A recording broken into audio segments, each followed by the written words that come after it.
Star Wars Battlefront 2 is one of the greatest Star Wars games ever made, and has enough content to keep Star Wars fans coming back again and again. Shame on you, Battlefront 2015, shame on you. And say what you will about the Star Wars prequels, but there's no denying that the Clone Troopers were awesome, especially in the Clone Wars animated series.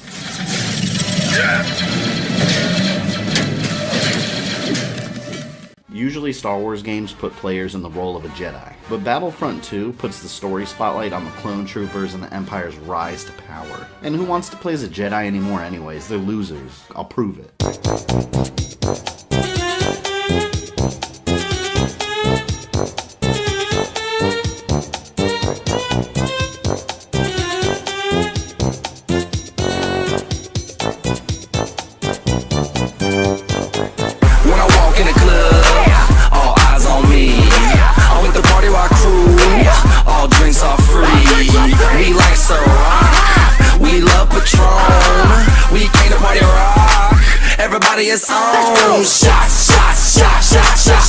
Before I get any hate comments or dislikes, I'm kidding. I mean, Samuel L. Jackson plays a Jedi too, Mace Windu.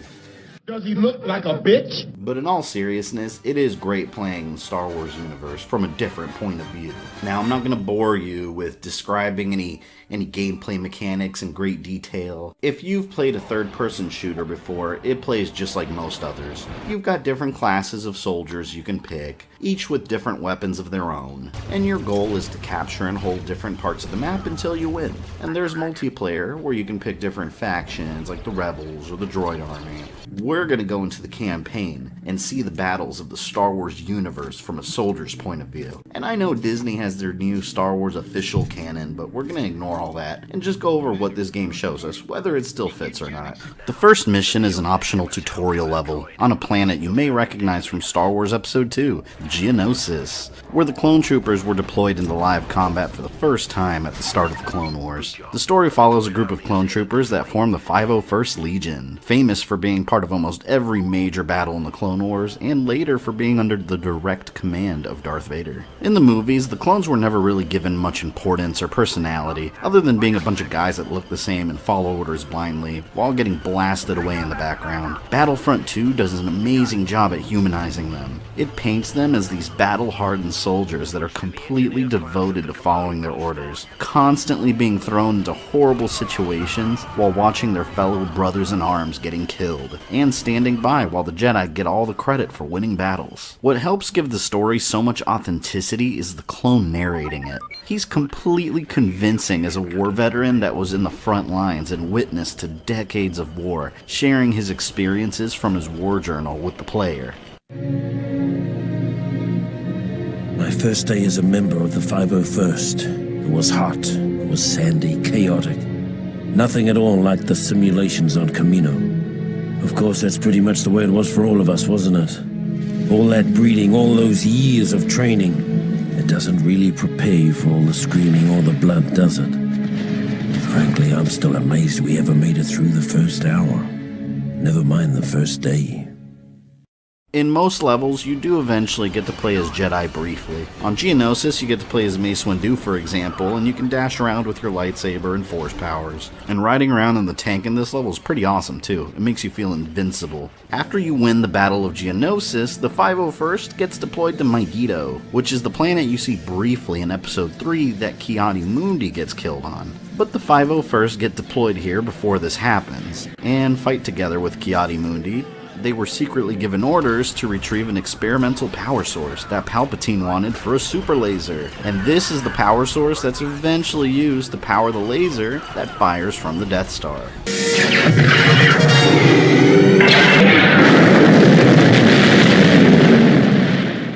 Pretty cool little connection here, and again, this is not Disney canon necessarily, but we're just following the game. And this mission too, it's a good idea to use the rocket launchers to blow up the turrets, because if you get near them, they tear you to shreds. And at the end of the mission, the 501st get the power source and realize how vulnerable the Jedi are, since they had no idea what the clones were really doing there. We realized that the Jedi could be fooled. And if they could be fooled, they could be killed.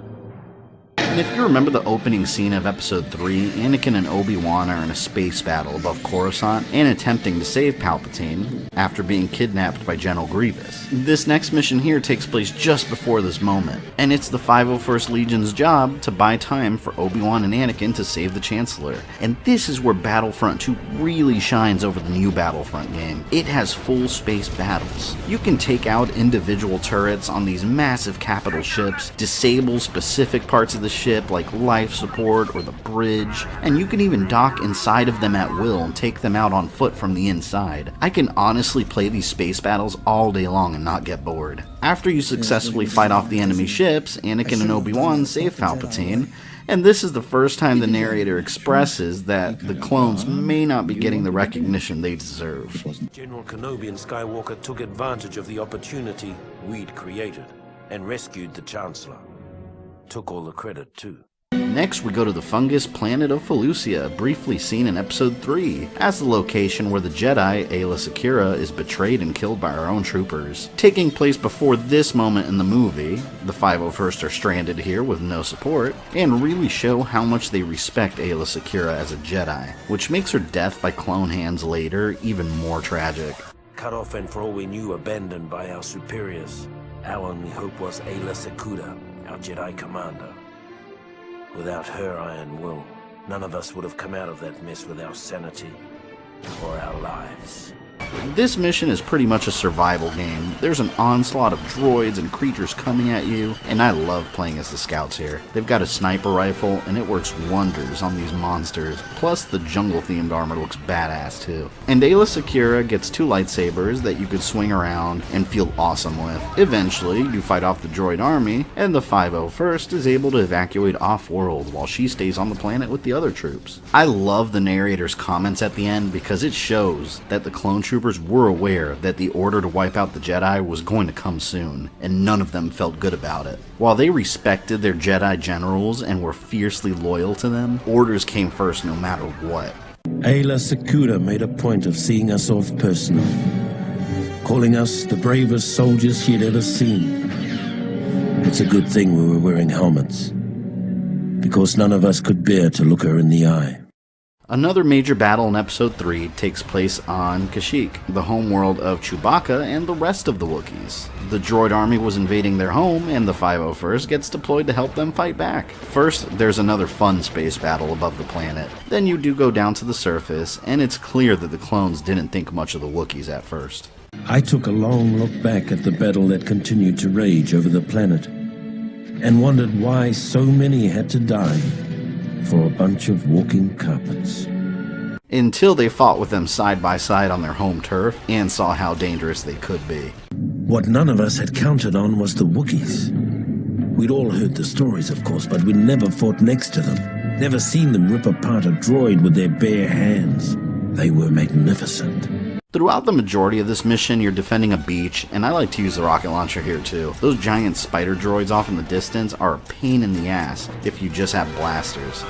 By this time, you're nearing the end of the Old Republic campaign, and the next level has you going off to Utapau, the sinkhole planet that General Grievous is hiding out in. This battle is directly seen in Episode 3, so it's pretty cool knowing that whoever you're playing as here is in here somewhere during the movie. The objective here is to help Obi-Wan hunt down General Grievous and end him, just like in the movie. And the clones were pretty excited about ending General Grievous. I mean, these guys have spent a couple of years in endless back-to-back fighting against a massive droid army, so it makes sense that they just want the war to end already. So the clones hold back the droid army while Obi-Wan takes him down.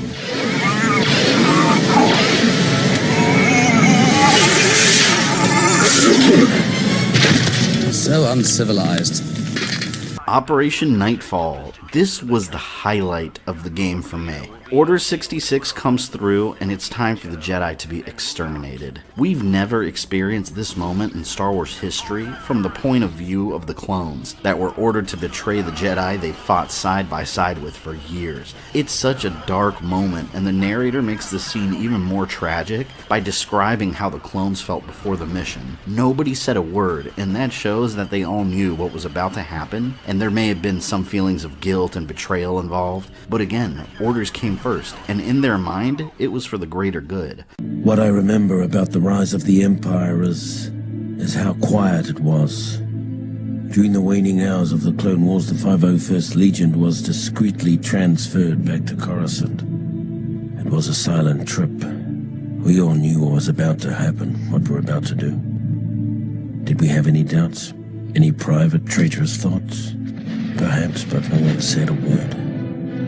Not on the flight to Coruscant, not when Order 66 came down, and not when we marched into the Jedi Temple. Not a word. When it comes to humanizing the clone troopers, this is one of the greatest scenes in the entire game. And just like in the movie, Anakin Skywalker, now Darth Vader, directly leads the 501st into the Jedi Temple to wipe out the Jedi inside. This mission is definitely one of the more challenging ones since you're not just fighting droids. These are Jedi that come running at you with lightsabers and can deflect your blasters. And one of your objectives is to keep the Jedi from destroying the information in the Jedi library. But Jedi are running around everywhere blowing it up. I had to replay this level like 3 or 4 times because they kept destroying this crap. And the 501st successfully destroy the Jedi in the temple alongside Darth Vader and are officially put under his command. And this is how the 501st Legion became known as Vader's Fist. We were establishing a new era. An era of order and peace.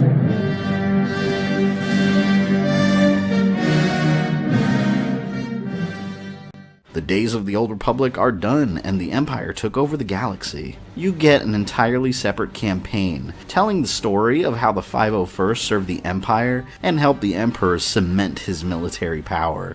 Padme and the Emperor's homeworld of Naboo has become a huge pain in the ass to the Empire, and it's suspected that Queen Apailana, who you see in Episode 3 at Padme's funeral, has been harboring fugitive Jedi. So the 501st gets sent on a mission to assassinate her so the Empire can establish a new government on the planet. So you fight your way through the capital city of Theed, take out the Jedi that are hiding out here, and the Queen's security forces, and you take her out mercilessly. Another world taken over by the Empire by force. With the Queen eliminated, Naboo quickly fell in line. It was the first time the 501st was called upon to adjust a planet's government.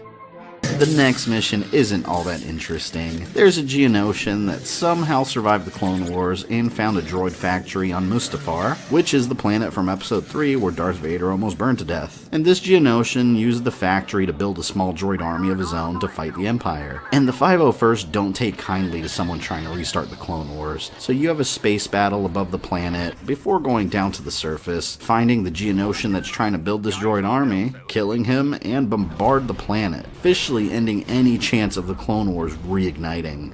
And do you ever wonder why the stormtroopers in the classic Star Wars trilogy don't sound anything like Jango Fett, even though they all originally started as Jango Fett clones? This next mission is the explanation as to why. You go to Kamino, where all the clones were grown and trained for the Clone Wars. Except now the Kaminoans decided to rebel against the Empire and grew their own set of clones to fight back. So it's a clone versus clone showdown. And the clone forces putting down this rebellion are led by Boba Fett himself. From a story point of view, it couldn't be too difficult either. These new clones are brand new and didn't fight against a droid army for years like the 501st did. After wiping out those rebellious clones, the Emperor decided to stop using clones from one source because he felt they were too easily corruptible. So most of the stormtroopers you see in the classic trilogy are a mix of clones from different sources and recruits, while the 501st remained 100% pure Jango Fett clones and Clone War veterans. At this point in the Star Wars universe, the rebellion is starting to form, but the 501st isn't really taking them seriously just yet, and this next mission's a pretty brief one. The Death Star has been built already, and they're assigned to be its prison guards technically, and I think it's hilarious that the narrator talks about how boring it is guarding the Death Star. The Death Star was the Emperor's favorite toy. It was also the most boring assignment in the galaxy for a stormtrooper. Tedious inspection drills, endless hours of guarding impregnable force field generators. These guys have been constantly in fight mode, so they were pumped when there was a prison break. And it's their job to put down the rebels that escape from their cells. And after this mission, they get punished for allowing the prison break to even happen, by being removed from the Death Star. Funny enough, this punishment is actually what saved their lives when the Death Star exploded later. From here, they were ordered to go find the missing Death Star plans that were stolen by rebel hands. And they were sent to Polis Massa, the asteroid base where Luke and Leia happened to be born on. And I mentioned before that the 501st didn't take the rebellion seriously, and this mission shows what a mistake that was. We were supposed to go in, wipe out a small band of rebels, and recover some stolen Imperial plans on an encrypted holodisk. Before we knew it, we were nearly overrun by rebel forces. This is the point when the Empire realized that these rebels were getting organized and were actually becoming a serious threat to the Empire. And by the end of this mission, they have a lead on the Death Star plans and go after the rebel blockade runner Tantive-4. And if this sounds familiar to you, well, you've probably seen A New Hope. That's right, these stormtroopers you see here in Episode 4 are the 501st Legion. The same clone troopers that joined in the Jedi Temple attack in Episode 3. The same clones that fought in the first battle of the Clone Wars. As a hardcore Star Wars fan, I thought this connection was awesome, and it bridged the gap between the entire saga for me. They did a great job too, making all the corridors look just like the movie, and playing as Darth Vader here made you feel unstoppable. And eventually you do find Princess Leia, just like in the movie, but R2-D2 and C-3PO, of course, have already gone down to Tatooine with those plans. And it's hilarious too, the comment the narrator makes about Princess Leia standing up to Darth Vader. Many of us had been unwilling witnesses to Vader's powers of persuasion in the past. The thought of a pampered little princess resisting his terrible will was inconceivable. The rebels eventually use those plans to blow up the Death Star, and the 501st want complete revenge. When the Death Star was destroyed, about half of the 501st Legion was still in the hangar getting into their ships. Of those who made it out, another third were caught in the explosion. I'd fought with some of those men for over 20 years. In the movie, the rebels blew up the Death Star, then celebrate with no repercussions. In Battlefront 2, there's a space battle above the rebel base on Yavin, when the Empire comes back for revenge. Now that the Empire knows where the base is, the 501st have to wipe out evacuating ships, and eventually land on Yavin 4 to take out any remaining rebels that hadn't escaped yet. And the final battle of Star Wars Battlefront 2, the Battle of Hoth. No one ever complained about the cold on Hoth. We never felt it. Even though we were blinded by blizzards, we could see the final end of the rebellion in our blaster sights. Was it only a mirage, perhaps?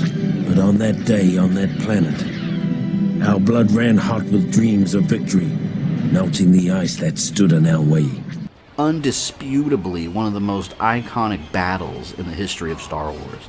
This is the battle that punished the rebels for destroying the Death Star. The troops get deployed on Hoth alongside the rest of the Imperial Army to make sure the rebels pay for what they've done. Since I've been hearing about all these battles from the point of view of a clone trooper, I could almost feel the same rage they did. I wanted the rebels destroyed in this mission as payback for the Death Star, and for taking the lives of my clone brothers. And that's what this game does best at its core. It shows you that there's never just one side to a war. There's multiple points of view, and all sides think they're doing the right thing. Just like in the movie, your job is to take over Echo Base and destroy the shield generator. Driving the AT-AT in this mission was a blast, and you feel like you're playing the movie as you take down the shield generator. And of course, you do get to rampage around the base as Darth Vader. Such a great finale to such a great game. The clone narrator ends his story on a high note with a victory for the Empire. As the rebels fled, the 501st gathered around a burning bunker and let out a cheer that shook the stars. The rebellion was done. The Death Star was being rebuilt bigger than ever. Order had finally returned to the galaxy, in no small part due to the efforts of the fighting men of the 501st. And of course, he does leave out the part when the second Death Star explodes and the Rebel Alliance completely defeats the Empire, but that's a story for another time, I suppose. After you're done with the campaign, it's always fun going in and playing the Galactic Conquest mode, which puts you on different factions while you try and take over different planets. It's almost like a Star Wars version of Tug of War. If you haven't played this game yet, and you love Star Wars, you're doing yourself an injustice. Go pick it up on PS2, Xbox, Steam, whatever platform. It doesn't matter. It is seriously one of the best campaigns of any Star Wars game I have ever played. It's right up there with another Star Wars masterpiece, Star Wars Republic Commando. Oh! Could that review be coming next week? I guess you'll have to come back and find out, huh? If you made it here to the end, I appreciate you for all eternity, and the Force is strong with you. And don't forget to subscribe for constant awesome videos, and make sure you check out some of my other work. This is Fabian from GamerThumbTV. Till next time, guys.